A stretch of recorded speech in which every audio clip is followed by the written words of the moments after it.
Hello and welcome to the Replimat, a regular meeting of one new viewer and one seasoned fan as we take a journey through all the episodes of Star Trek Deep Space Nine, from the beginning through to the end. This week, the newbie, me, Tim, and the seasoned old fan, me, Andy, have been watching and will be commenting on Season 2, Episode 5, Cardassians. Story by Gene Wolande and John Wright. Teleplay by James Crocker. Directed by Cliff Bowl. First broadcast on October the 25th, 1993. So, now we have the formalities out of the way, we can relax a little bit. I'd like to start by asking my co-host Andy, what the hell he's been up to this week? Well, would you be surprised to hear that I've been working? Really? It's been a very horrible week. Hasn't it all been awful? The weather is so, close and horrible and hot, and I'm sure it's the same for you where you are. And of course, because I work in what is basically a factory or depot, so it's like a brick building, so obviously it bakes during the course of the day. So the time we get there, it's like, and it's just been awful, just awful. I mean, that's not even going to the whole nonsense politic crap that's going on at work at the moment either. But I'm not going to mention that, obviously. But yeah, outside of work. Yes. Outside of work, what have I been doing? Not much. Have really. you been walking? Can you walk properly now? Are you still having limp issues? I'm mostly okay. Good. Okay. Good. Our viewer will be very pleased. I'm sure our viewer will be pleased. I have taken to using my non-leg brace, or just basically a knee support thing instead, because the leg brace, especially in this heat, it gets so sweaty and starts sort of digging into the back of the knee, and it's a bit like really uncomfortable. I mean, as I said last week, I only wear it just to limit my movement so I don't go too fast, but it limits it a little bit too much. So I thought I'd just go back to the old knee sleeve thing, and it was better yesterday. Although there was one point where I turned around to move a parcel, moved back a bit too quickly, and my knee almost gave way because I put too much weight on one knee, the wrong knee. I nearly went straight down, and everybody's like, "You okay?" And I was like, "Yeah, fine." But it's a process. Legs, knees obviously take time to heal when you're using them all the time. There's not much you can do.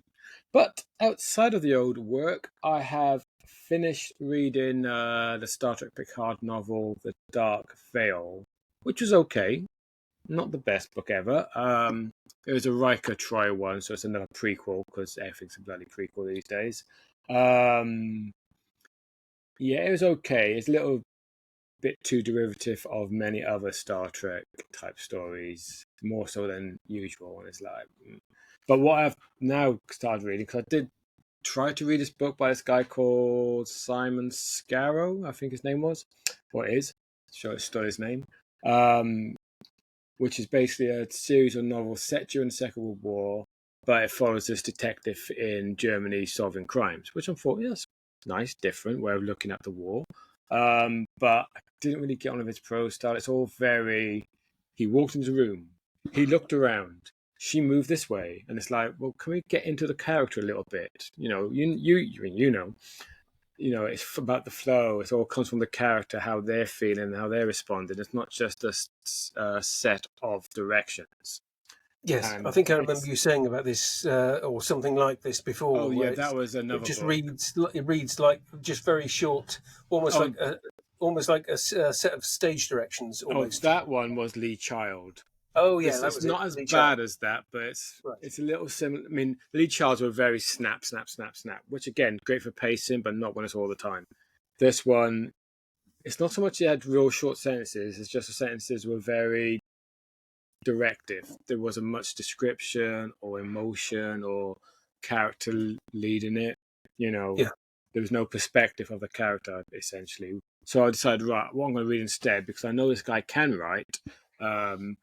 And it's the first of these I want to say Césaire, but I'm not sure because I'm not actually from Florentine, so I don't know.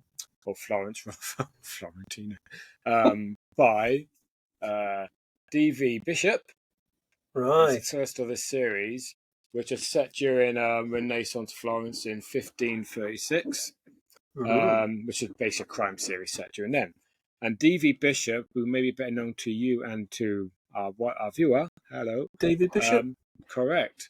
He of Yes, I Doctor thought so. Who writing fame, which is why I picked it up because, I know, I say I know Dave, we're not like mates, but we've known each other because we kind of worked kind of-ish together before.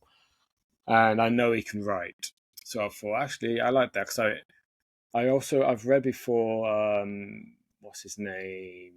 I want to say C.J. something like that. It's also another historical crime fiction series. So and I like that. So I thought, I'll give this one a whirl. And honestly, where am I? I'm only 17 pages in, but the flow, it's all coming from the characters, it's all about perspective and stuff. And I'm like, this is what I like. I can't get into staggered writing. It's funny though, as I was reading that Ransom dude, or what his name is, just say Scarrow. It reminded me a lot of my early works because when I look at like the very first short story I published, it's quite like that. Okay. This happened, then that happened, then this happened, then this person walked there, then they picked this up, and then did this. It's like there's no flow, there's no real, as I say, perspective of character in it.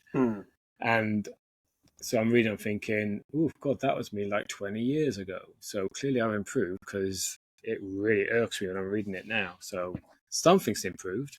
Maybe just from a perspective. Possibly from writing, that's not for me to say.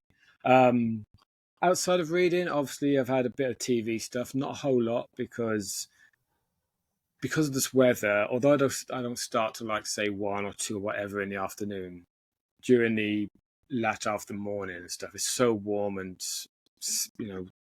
not sweltering, close and smothering that I can't be asked to sit down and watch stuff because I know I'm just going to drift off because it's too warm. So I've not watched a whole lot. I mean, obviously I'm doing my Cell Block H. That's this for I'm on volume 6, so I'm on episode 163, I think, 164 of 692. So I've still got some ways to go. I'm not even close to halfway yet. But I'm enjoying it. It's fun watching it every evening. Takes me right back to the 90s, or 80s actually. 40 years ago, not 30 years ago. And it's entertaining. It's fun stuff. They just had this escape attempt and they've got stuck under the tunnels underneath the prison and stuff, and everybody's trying to work out where they are. And so that was pretty much me, really. I haven't done much beyond that because it's just been too horrible. But Tim, I'm going to take a guess that you've had a stressful week because you seem to have lost your hair. It has been one of those weeks. Although I will say that this kind of hair is much more preferable in the kind of weather that we've had, just because the whole heat and sticky and stuff and just, yeah, not good. I have had a stressful week, actually. I'm tempted to shave the side of my head completely like number one because I'm just like, oh, it's so warm. It might help. But yeah, so stressful week. Yeah, well, just busy. Work's mad. I'm still not reading anything because I'm still trying to focus on writing when I'm not working. And I've done a bit this week, but not as much as I'd hoped. So I'm kind of about 8/9 of the way through the unit book. So 8/9, 7/8, something like that, 5/6, something like that. But so that's fraction. That's good. Some decent fraction. So here's hoping for a good day tomorrow. But I have watched some Robin and Sherwood. I'm about 2/3 of the way through series 3, and I'm really enjoying it. While doing your laundry, while doing my laundry and washing up and so forth. Yep. And I'm really enjoying Series 3, and that was that's a series that when I said, "Oh, I'm going to be watching this," people kind of commented on like social media posts and stuff and said, "Oh, yeah, enjoy the Michael Praed stuff, but don't almost like don't bother with Series 3." But Series 3 is actually the one that I've been enjoying the most. So I thought you was about to say I really enjoy doing the washing up. That's what I thought you was going to say. Sick and twisted way, yes. So that's been my really exciting, interesting week, viewer. I'm afraid it's I must sound to you like I live such an enthralling life, a whirlwind, excitement and romance and washing up, and that's me. See, what we'll do one day we'll have like a book festival or something, so you guys can all come down again to Cardiff, and then you can have, what was your week like? You'll be like, oh, well, actually, and they'll be like, oh, I don't believe it. It does lead an interesting. You do lead an interesting life, Mr. Beeblebrook. Yes, exactly. So yes, I do. Yes, I do, Mr. Beeblebrook. Who? Beeblebrook. So it's a Hitchhiker's Guide quote. Beeblebrook. Say for Beeblebrook. You lead an interesting life, Mr. Beeblebrook. But anyway, shall we Cardassian? Yes. Let's do, shall we? Yes. Okay, so Tim. I introduced. So I need to know what your thoughts are on it first. Oh, really? Well, okay. That's the way I'm putting it. If you insist, I'll go first. Well, I think you should, because you are the noob, and this is true. If I go first, I can't interrupt myself. This is also true. Yes, indeed. So, Series 2 has been interesting so far, isn't it? Because we've had that sort of the 3-part story to start with. That was more like not necessarily a story, but just a 3-part narrative. Then we had the whole Dax, the kind of bottle episode last week. This week we've got a very talky episode that with Bashir kind of playing a character that is kind of half Sherlock Holmes and half Dr. Watson. I thought, because he's playing the detective, and he's clearly relishing it, but he doesn't necessarily have all the answers, and Garak is clearly playing a game with him to a certain extent as well. It's that it's the sort of Zen from Blake Seven, wisdom must be learned kind of situation. But this was a very talky, wordy episode. But again, not an awful lot of action. But again, an interesting and engaging episode that I felt it challenged the viewer to have a more sympathetic approach towards the Cardassians again. And they've done this a few times where it's not a simple goody baddie situation. They muddy the waters and it becomes shades of grey, which is great, because it challenges the viewer's perceptions of some of their own feelings, thoughts, approaches to certain aspects of life, I think, as well. Pretty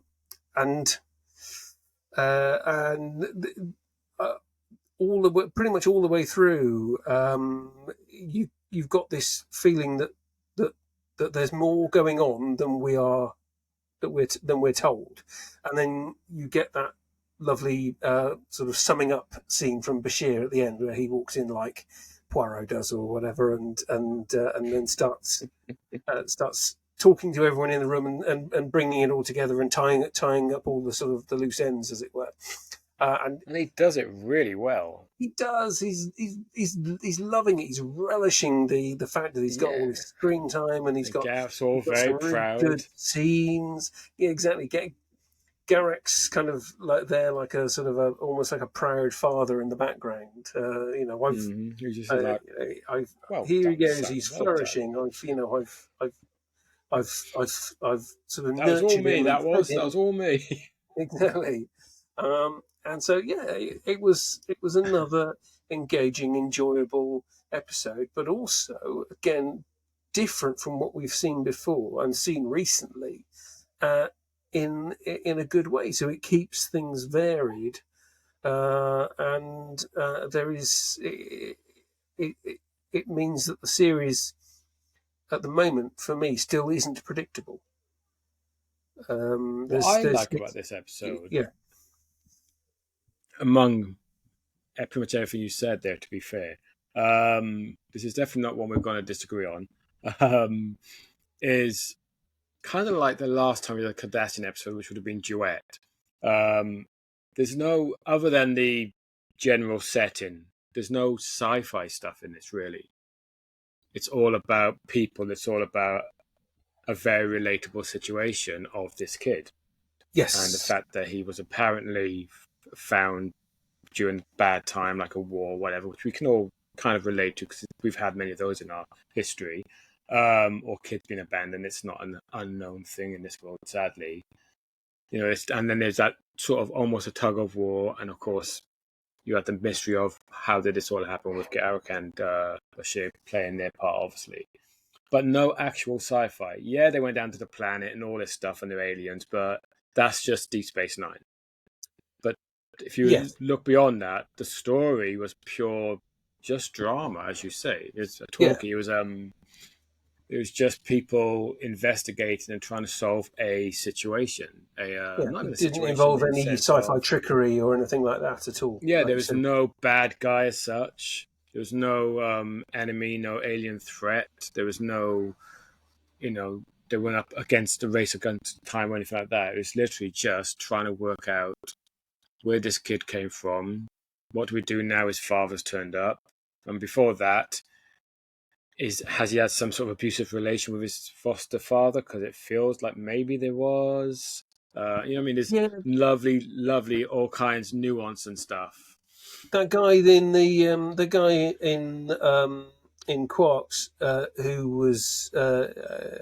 was commenting to Bashir about the Rugal. That's it, isn't it? He was just there for that scene, and he was and then he was gone. That was the only kind of loose end I think that was left at the end, because we don't know the guy who suggested the abusive side of things, right? Yes. Yeah, because he's the same dude who served them or seated them at the Replimat. Right. So presumably the owner of the Replimat. Okay. Right. But there was no closure on that. So I don't know whether that's at this point, because I'm going through it, episode by episode, and I'm doing everything I can not to know what's coming up. So I don't know at the moment if that's something that's been deliberately. And I'm doing everything I can not to tell you. Indeed. But I don't know. Yeah, I don't know if that's something that's deliberately been left. As a dangling thread, or what? Because if it's not, if it actually was him just sort of like stirring shit, as it were, I would like. I think the way that the episode ended up, you'd like to see him get his knuckles rapped or something, or get some kind of comeuppance. But wasn't there a scene where Cisco kind of asked that guy about it after that information had been fed to him? I mean, asked the so-called foster father about Rugal's foster father. Wasn't there a scene where Cisco then asked him about it because of, obviously got fed back to him from Julian? I think. But there was nothing back to that guy. Was Dax in this episode? Briefly. No, sorry. Well, she was. It just suddenly occurred to me, because we're calling him Julian suddenly. And it just suddenly brought me back to what we said last week about, it's this where she starts becoming Jadzia and not just Dax. And it just made me remember that. Sorry. Yeah, she was briefly at the beginning. Same with Kira. I'm not even sure Kira had any lines. They were just in the kind of control room. She just sort of smiled. She did. Yeah, Kira smiled at Bashir That when was he it. was all After like, Bashir "Oh, embarrassed yeah." himself when he interrupted the Well, conference with kind of did, yeah. yes, Yeah. and Yeah. She did. Cisco. I don't know. I'm not sure if she sort of smiled at him mockingly or just like, "Well done, Doctor." Or I thought it was. are you I thought listening it to was that bloody slightly mockingly, Cardassian again? It but could have been. It could have been because it was just sort of a sort of smirk. Cisco had Yeah. some wonderful little kind of very kind of sharp, sarcastic moments of the sure take the runabout and just I loved Is just that just the delivered one? absolute yeah beautiful and oh no it's been the Yeah. highlight of my There's day and just yeah really Cisco. well delivered. Cisco's been well served this week, very much so. Yeah, They all were, to be fair, all the car actors and the cast that were actually used in this particular episode. I did like. Keiko had some great scenes. Um, I did like, for a change, I actually enjoyed Keiko scenes. And again, disclaimer for people watching: this is not a slight on Rosalind Chow herself, um, because I'm sure she's done some great stuff in other shows. It's always, as I've mentioned before, it's always Keiko. It's got nothing to do with the actress; it's the character as written. But I think in this one, she had a really good role to play and played it really well. It's like calling out Miles when he made that remark about Cardassians, and she's like, "You know what? That was a very ugly thing you just said." And he about to repeat it. She goes, "No, I don't need to hear it twice," and just walks off. And he's just like, "Oh," slap in the face, but a necessary slap in the face. Yes, I did because like that this episode does challenge O'Brien. it does, and you could see that he was, although he was potentially about to repeat what he said, but he was about to try and argue a justification for it. That sort of, Yep, yep. I'm not racist, but a kind of argument, and yeah, Yeah, that well, it was very much was, very well wasn't it? done, and And she just I shot think him it down hit like, home "Nah, I because don't need to he. hear it again." Hmm? Have I gone again? Go on. I just agreed with you. So, no, you're still there. You agreed with me. This is By the good. way, to viewers, we're having technical issues here. I can't actually see Tim. I can hear him, but hopefully, when this is all up, you can see him. So I'm I just hope so literally too. I responding can. to his voice as opposed to responding to his. So yeah, I'm not getting any visual cues of when to talk Face. now. So it's Whereas from my perspective, I can see Andy and his Star Wars T-shirt and his Princess Leia headphones perfectly. yeah, I'm So going full Star Wars. I thought I'd get in. I thought I'd get in with the groove with Star Trek by doing Star Wars stuff because that's oh, fun. exactly. It's I did. yeah. Oh, I've got the Enterprise here. I've You got the do. Enterprise here, Which but Enterprise just is to it keep the this week, Star Wars Andy? gag, just to keep the Enterprise, the Star Trek thing going, I've got the Falcon here too, which is obviously. I mean, sorry, fans, but this ship, the Millennium Falcon, is by far a more fun design than the original Enterprise, as in Kirk's. Sorry, Star Trek fans. See, despite this perceived, and I suppose it's kind of true. The whole you either like Star Wars or like Star Trek, one's better than the other. Yeah, it's nonsense, of course. They're very different shows, but I would I was going to say I would say that Star Wars tends to have the more interesting design ships as a rule, for me personally. But sorry, Star Trek fans.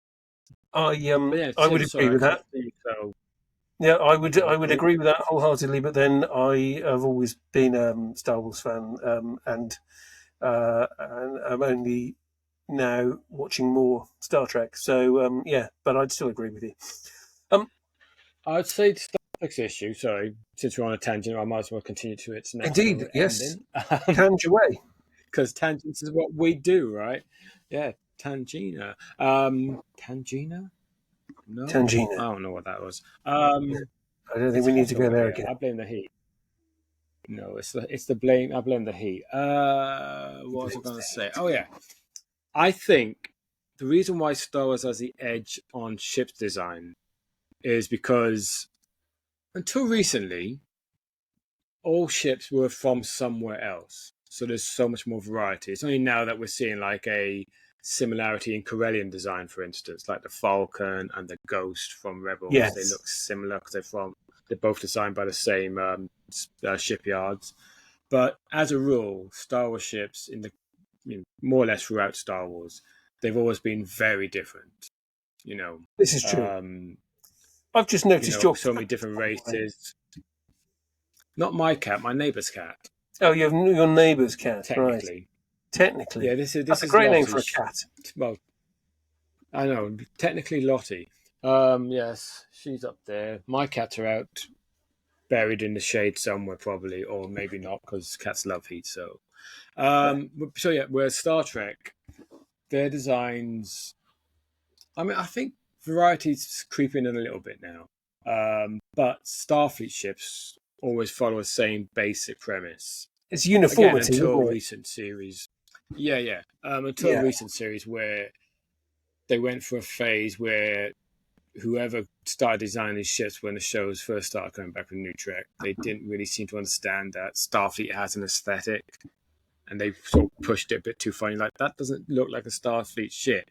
And yay for variety, but Star Trek and Starfleet has to have certain design ethos because that's just how it is in this world. Like the Romulans have a very similar look to them. Klingons have a very specific look to them. Well, they did have until Star Trek 3 came along. And I'm sure the viewers know, but you may not know this, Tim. So, because this is one of those, we both think this is a good episode, so we probably haven't got much to say about the episode, so I'm going to fill it with other Star Trek trivia. Yes, I think that's fair. I think that's a fair comment. Since this is... Okay, cool, because this was just a bloody good episode. Pretty much everything about it was really, really good. It was all cylinders, bam. But... Chef's kiss. Talking... Yeah. I'm assuming we both did that because I can't see. I did something approximating that, but it may not have been quite so elegant. I heard. Oh, what was your more like?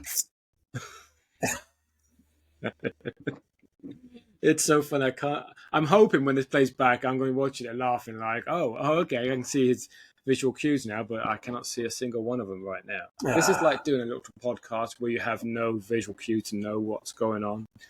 Which is why we went to video in the first place, of course. So we actually knew we could see. But it's backfiring a wee bit with this wonderful weather and internet connections. But, yeah, so, Trek trivia. Talking ship designs, and every species, every race has a particular design ethic. It all went a wee bit pear-shaped, and people seem to forget this, actually. And maybe modern Trek fans aren't aware of this. In Star Trek 3, the original script, the villains were the Romulans, not the Klingons, because the Klingons weren't the go-to at that point, because that basically followed after Trek 3, where Klingons were always the go-to aliens in Star Trek films. So the designers building the props and the models and stuff built like this bird of prey to be a new updated rendition of the bird of prey from the Romulans as seen in the original series. So it's green. You had the wing signature on the actual wing, so it looks like painted feather type of thing to give it that same kind of evolution of design from the original series, Romulan bird of prey. So all good, but then for some reason I can't remember why, but during the writing they decided to change them to Klingons, and so. Not only do Klingons suddenly have cloaking tech that rivals the Romulans, they now have green ships, like the Romulans have. They suddenly have birds of prey, like the Romulans have. And suddenly, the Klingons are all about honor, and they're warriors, and they're tacticians, and all these things that the Romulans always were in the original series, where the Klingons were very much marauders in the original series. They were literally these kind of guerrilla thugs almost. But Trek 3 happened, everything changed. They didn't actually change the characters, clearly just changed the names. And henceforth, the Klingons became essentially the Romulans and Klingons swap place, which is kind of weird. And that's why Klingon ships are now green as a rule, and so are Romulan ships. So I didn't know that. Diminishes. Yeah. And that diminishes, of course, the design variety of species too. It's become it's more limited now. But yeah, that's an interesting fact for... When I watched all of the original Star Trek films, probably a couple of years back now, I didn't notice any difference personally between the ship in the Bird of Prey in Star Trek 3 and the one that was in the motion picture. So that probably shows how much attention You didn't I notice. was paying. I didn't really notice that there was any marked difference. Oh yeah. In the motion picture, which were the motion picture film, Klingons was, as I recall, it's called the Katinga class, which is quite grey. And actually, since we're talking of these things, in the original series, that was the original design for a Klingon ship, right? Which they obviously beefed up for the film, but that's basically the same design. And then in, I think, season 3, the Enterprise incident, I believe, they needed a few Romulan ships in this particular episode, and they decided for some reason to use the Klingon ships as Right. Romulan ships. Yeah. And although it's never stated on screen, it's always been inferred, and certainly in other media, that for a brief spell, the Romulans and the Klingons had a pact. And so Klingons suddenly start having cloaking tech, because they didn't have any cloaking tech until Star Trek 3. Okay. And so the inference is that the Klingons got cloaking tech from the Romulans, and the Romulans got design tech from the Klingons. And then New Trek came along and fucked it all up. Right. Because all the prequel stuff now, well, since Enterprise, actually, all the prequel stuff, Klingons have got cloaking tech and everything way before. But yeah, so it's a convoluted history of Star Trek behind the scenes. Yeah. This is why we're doing Deep Space Nine, because it's quite consistent in its own little bubble. It is. But yeah, so this episode, and that's definitely in its favour so far. Because, like I said, it's not in any way predictable, and it's still, and it has a like a design ethic and a story and a kind of a storyline ethic, as it were, but that storyline ethic doesn't make it samey or limited or predictable, which is very good. So yeah, I'm certainly continuing to enjoy it. Yeah, I mean, that's what I like. It's different enough from at the time, and probably still is, from most other Star Trek, that it still stands very well on its own. Although it does weave in and out of various Trek stuff as it goes on. Like you'll bring Klingons into it again properly, Romulans will come into it, and it will pick up a few threads from various other Trek shows. I say various. At this point, there's only one other, but there will be 2 others soon. It's still very much its own thing. Do we think this episode could work as a Next Generation episode? Yes and no. I think the story, which is basically about this orphan and whatever, I mean, you could probably tell it, but it wouldn't have the same depth or impact because it's not inbuilt in Next Gen, because they'd have to go to a planet and whatever, wouldn't they? They'd have to meet a new race and stuff and uncover this mystery. That's, there's no context, there's no background established in the series for it. Yeah, the first 5 minutes will be taken up with basically scene setting and info dumping. So much of it, yeah. So I don't think it would really. I mean, the core idea, yes, but it'd be a very different story the way it's told. I think so too. In this way at all, I don't think anyway. Whereas this, you easily step into it, and it's done very, very seamlessly. It's all there. All the background's already in place. We know who Garrick is. We know about Ducat. We know the Cardassians. It's all there. So we can just. That was a point about. I was going to make a point about Garrick actually. Yes. He made such an impact in the first series when on his appearance. I was expecting to see him again before now, and it was only when he appeared that I suddenly thought, "Wow, we haven't seen Garrick again." Yeah, it's funny. Up to now, and he showed a lot of potential. So I'm assuming from that he must have been almost like a throwaway character in his Well, appearance in the first series, and they thought actually this guy he's that's very basically charismatic yeah. on screen. He works really well. Let's bring him back. I think that's basically it. They in the first season. Same with Ducat as well, because he only appears in I think 2 episodes of the first season.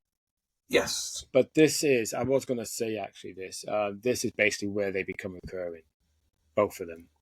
Okay. Ducat, his presence becomes quite not dominant necessarily, but prominent certainly. He's got a serious neck on him, that guy. Well, interesting fact for you again. The Cardassian design was actually designed around the actor who plays him, which is Mark Alamo, because in the TNG episode The Wounded, which is the first Cardassian episode, Alamo was cast as the main Cardassian. I've always wondered why they just didn't make him the same character, because that could have been quite interesting. You know, we now know he was in charge of DS9 or Terok Nor, but it doesn't mean he couldn't have been off somewhere a couple of years ago on some mission, you know. Yes. Although, interestingly, he did have a bit of facial hair here, which never happened after that episode. Facial hair and Kardashians went after that episode. But they designed him because he has got a very long neck. And because of the uniform was quite different then to how it is, because they changed it for DS9. And it was quite blocky, but it's still quite low here, so you could see a lot of his neck. And I think while Westmore was designing it, he's like, what to do? Because obviously, he's like, let's make it a feature. You know, this ridge down here, so you've got a reptilian thing. So it's just kind of almost a snake lizardy kind of thing to it. And as a result, they tend to generally cast actors as Cardassians who have quite long necks. Obviously, that's changing. As you can see with this episode, they're adapting it a bit more now. But yeah, it was literally designed around Alamo's long neck. Okay, it works. It makes it quite distinctive, you know. It does. But yeah, so yeah, the whole Garrick thing is absolutely what you said. Andrew Robinson, who's done lots of stuff prior to DS9, in particular. Have you seen the first Dirty Harry movie? I can't remember if I mentioned this last time he was on it. Not for a number of years. Is he in that? Is he? He is the bad guy. He's the one who's basically trying to blow the school bus up and all that stuff. Oh, okay. He's the one who gets shot at the end. Do you feel lucky, punk? Well, do you? And of course, he's like, yeah, I do. Bam, you're dead. He was the one who's behind that catchphrase, of course, as a character. But yes, so yeah, they just were so impressed with Andrew Robinson's performance as Garrick. They obviously knew they wanted to bring him back, but it was just a case of finding a space for it, really. And going forward, you'll see a lot more of him. It gets to a point, DS9, and this is not giving away any plot stuff, more so than any Trek at this point in its history, and indeed until, actually I'd probably say still true, actually, that some of the supporting cast, I don't mean like any names in the title sequence, so that includes Rom and various other characters who come and go, some of you've met already, become so many recurring characters throughout this show, which is pretty much starting now, really. They add and add and add and add. By the latter seasons, these characters are in it all the time, practically. And they may as well be on the bloody opening credits, really. They're in it that much. Which is kind of cool, because again, you're in a stationary place. It makes sense to build up a recurring roster of characters, because obviously all these people will be there, so why would you see them all the time? It's like any TV show, any normal drama, your neighbours and whatever, people in your street, in the shops, you'll see them all every day, because that's what you do in real life. So, and it's it helps, a soap opera situation. Yeah, and it helps DS9 feel lived in, you know, as a setting, which you don't really get on any other Star Trek show, because all other Star Trek shows are on the move. Although you get recurring characters who turn up at different departments in whatever starship they're on, not in this way. But yeah, so this is basically where it all begins. And I think, because, dear viewer, we've been having some wicked technical issues, which hopefully you won't notice apart from us mentioning them. We're going to cut this one a bit short. Well, not that much short, to be fair. I say not No, that we've much been short. waffling on for a fair while. We have, however, it says 47 minutes, and usually these tend to go up to about 55. But a lot of those minutes were just me talking to myself or waiting for This is true. Tim to return. So when this is all cut down, I suspect it's going to be a whole lot shorter. But I think my upshot of this episode is I think it's again one of those episodes, whenever it's coming up, I'm thinking, it's a boring episode, Cardassian. But it's actually not. It's a really good episode, very solid. It's not remarkable, but it is solid. It's very good at what it does, and all the characters, all the main cast and soon-to-be recurring cast, play such a great role that they don't really miss a beat in this episode, I don't think. I'd agree with that. That's that's pretty much how I'd say it's not a remarkable episode, but a very good, solid, enjoyable episode. And these long-running series need episodes like that because it can't always be kind of heart in the throat sort of drama and all the time. Things. And if it is, it sort of weakens it as a whole. I mean, you look at stuff like Walking Dead, where it was that for quite a while. It got to the point where it became the norm, and you're like, I need to be a bit more normal now. The audience becomes desensitized to stuff like that. So, good, solid, regular episode. Really good. Awesome. Okay, Tim, it's up for you. You're our sign-off guy today. What have we got next week? Ooh. We've got, I think, episode 6. Yes.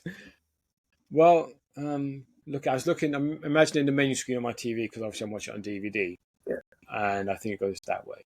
So the next one, I believe, is Melora. Melora? Yes. What does that say to you? Hey. Sounds like someone's name. Correct. Right. Ends in Melora Pazlar, I believe.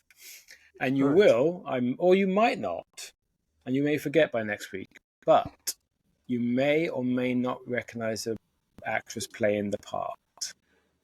Okay. I think you should, but again, it depends on if a performance is good enough, you may not recognize it's the same actress from something. But fair enough. Well, I won't know until I watch it. I certainly won't be looking anything up in advance because no, your luck. Someone will turn up on bloody social media, just randomly, just happens to have that character. You'll be like, can you believe it? Because what are the odds? I believe in coincidences, but I don't trust them. That's a good line. Yeah, it's a great line. It's a good line to go out on. Yes. So yes, thank you, viewers. Hopefully, as usual, please leave any comments and feedback if you want to, or reach out to us on social media. We are all over the place, or as many places as we can be. Do we have fish? Will we have our social media handles in the comments below? Yeah, I'll have it all described below because it's fabulous. Easier. In that case, I don't need to try and describe it all and say who has or doesn't have an underscore. Yay, indeed. But we will see you again next week, or you will see us again next week. And I may see Tim next week.